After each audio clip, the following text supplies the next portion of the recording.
taking a little wander down to the lake, high. I basically took myself off for a walk. It was meant to be a scenic walk along the front, and just come across all like this sort of stuff. It's like I think to me this is more real China than any of the city centres, because it's there's something dodgy going on here, I think. But yeah, I'm kind of just walking down alleyways, and there's just there's people milling about in places, and the whole place is just built of like little alleyways. It's a real mix of people. I'm getting proper stared at by everybody, but they're all really smiley and friendly, and whenever you try and ask anyone for help, they're just so lovely. It's just full of little alleyways and pokey places. That's very fascinating. I mean, a lot of the buildings look really awful, but then you come across like entranceways like this, where look at the detail and all this artwork. They've even got like real trees and things coming out the wall. It's like 3D amount of effort that's gone into that, painting all that, and you get it along the sides of buildings as well, like up here. So like up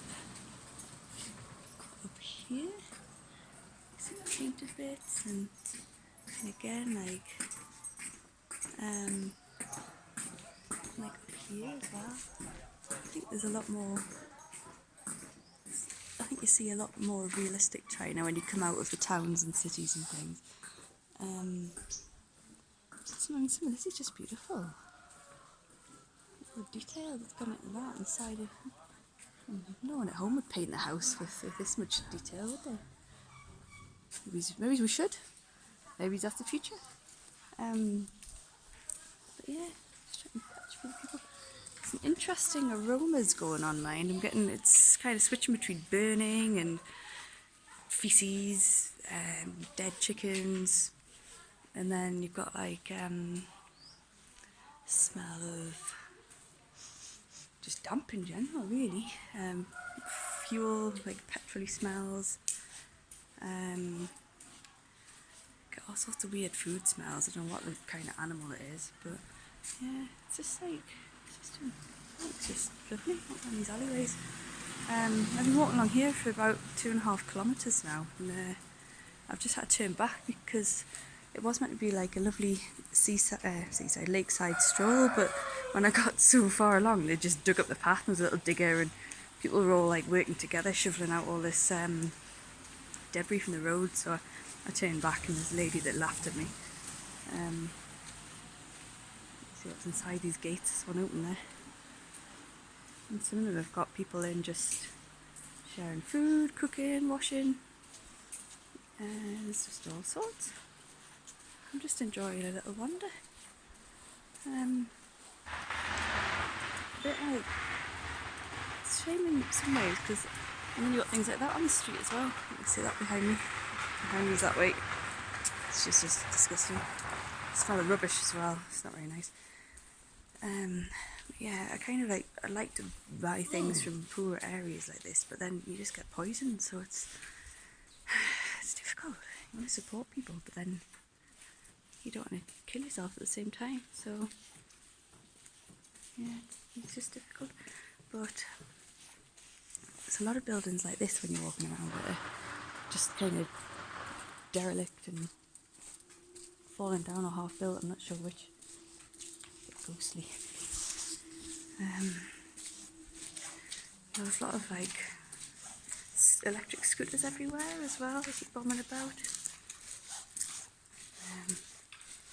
It's not like India at all, though, where in India we had people just following us all the time and trying to touch you and all that. People are a lot nicer here. I haven't seen any sort of crime yet at all.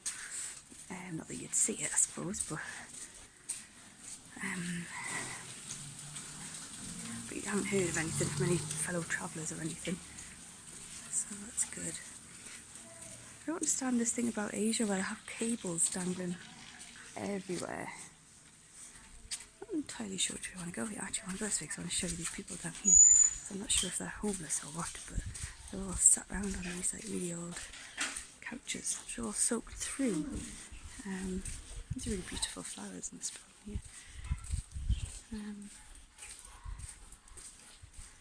Yeah, just as I go on this corner, if you have a look to my right,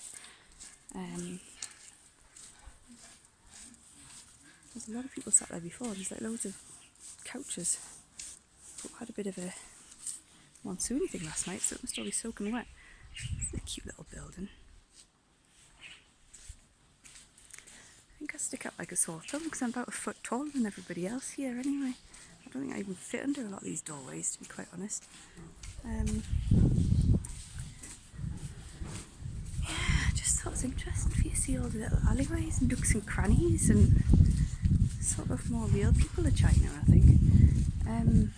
Some sort of hotel and restaurant place in the front here that's been developed. There's a bit of a flood down here. These blokes were waving at me before, so let's see if I get some sort of reaction and go past. Hello, Pussy. Hello! Hello! Just say hello. Pretend I don't speak English after that. So I'm back down on Lakeside as well, which it's cleared up a bit now. Actually, it's been so wet this morning. I got totally soaked and my feet have been wet wherever I've been going, but it's a lot nicer now. So here we go. Come out, there's all alleyways and here's the lake. Very high. I don't know what these mountains are actually. Oh, you can hear that rustling noise. Just the wind in the rushes.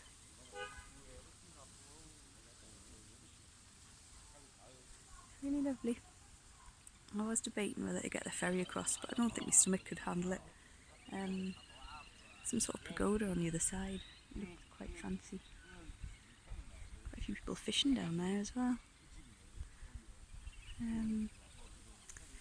Yeah, there's no sort of supermarkets here either. So when it comes to buying food, everyone I've met traveller-wise just eats out because it's quite hard to find things to actually cook a meal. Supermarkets just literally sell pot noodle or large pot noodle. That's about it really, or a range of drinks and floral flavoured iced tea, which is just disgusting to be quite honest. I thought it might be nice, but no, you should never put flowers in your tea. So yeah, I've just been eating out really. On this one, my lunch I had a banana, half pack of digestive biscuits, and then I found a big pack of club biscuits in the bottom of my backpack, so I think they'll be getting demolished over the next few days. That might help me regions.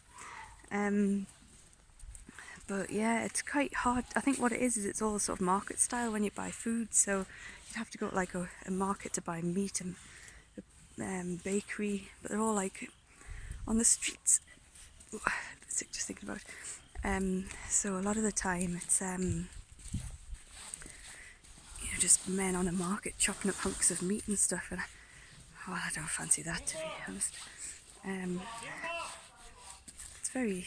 Bought some bananas today for like I don't know, like 10p or something for a couple of bananas. So I'm wondering if one poisoned me actually, because I had a bit of a gash on the side of it, and I didn't realise after I started eating it. And then yeah, and most of the vegetables on the market stalls as well, I don't really know what they are. All like odd looking things. It's nothing like you get at home. There's not many places that even sell bananas really. I had a nice breakfast this morning though in a bakery. I had some granola with natural yoghurt, and I thought it was banana on the picture, but it was actually apple, with some white thing with black dots in it. I don't know what fruit or veg that is. It's little cranberry, dried cranberry bits on the top. That's lovely. I was going to say something else then, it's totally got my head. I don't know, I can't remember. Oh, I know what else I was going to say. Just while I draw cost of things, I was going to mention the bus as well, local buses, because I got the C2 local bus down here. It's about half an hour to the lakeside, and it was like 2 yen, which is 25p. So appreciate why I'm trying to get the local buses everywhere rather than getting any taxis, because it's so much cheaper. Yeah, doing alright with buses so far. They've kind of got, I think the Chinese language just comes across a bit aggressive, where people shout, bark stuff at you, but then when they're finished having their little barky rant, and they just give you a big cheesy grin, you think, it's okay. But yeah, bus drivers are, they get kind of aggressive when they talk to you, but they always give you the right information, or they have so far. So they don't speak a word of English or understand a word of English. So they're pretty good at being helpful all the same. So there's apparently a restaurant out here on this bridge. Just looked on my maps and it. It looks a bit derelict, so I'm not going to eat there. I'm not going to breathe it. So yeah, buses just tend to have like a little plastic box on the front of them, and you just drop your money in there and then off you go. No one really checks, no one cares where you're going or anything like that. So usually get on the wrong bus, you just sort of get wherever and get on a different one. There hasn't been so much WeChat going on out here either. I think the more in the wilderness you go, the more it's just cash, which is fine, because that's all I have. I don't know if I mentioned in an earlier video, but I found out as well that they, because they don't take cards anywhere, that seems to be like an old thing out here. They don't have card machines, so they have ATMs so you can withdraw cash, but they don't sort of let you pay on your card. And because my travel credit card's MasterCard, the only place that takes them is the Bank of China. It's a cultural bank. I wondered if this was the sort of thing that Dad's been making, a little boat there. But basically it means that the only place that I can withdraw money is from Bank of China, but they're pretty everywhere, so it's fine. There's a Russian girl I met who she'd spent her first day when she got to China just trying to get some money out. She hadn't brought any money with her. She didn't know about WeChat or anything, didn't know about VPNs. So the first day she spent trying to get money out because she'd got here nothing on it and couldn't withdraw cash because every ATM she tried wasn't Bank of China. So I mean, it's just crazy. A bit of planning, don't you, when you go into a place that's cut off like this? But yeah, there you go. What's the other thing? I can't remember. Oh, Phil's mum, Jane, I know she said to do my videos landscape, which I keep forgetting to do. That is a great idea. It's like you can actually see more of the background that's going on. And I need to start carrying my selfie stick, or Joe's selfie stick more, because my arm's getting tired. But yeah, the other weird thing here is that quite often hearing people like going up and spitting outside my bedroom window, which is pretty disgusting. But it's quite normal here. It's like clear your throat and that. Spitting's normal, slurping your food's normal. It's just a sign that you're enjoying it. So there you go. Bodily fluids noises. Horrible. I'm probably repeating myself now because I haven't actually watched back any of the films that I've made as yet, so I'm probably just saying the same thing, but there you go, you're being educated, so can't guarantee how factual it is. I'm going to go anyway because I'm going to explore the other side of this pathway.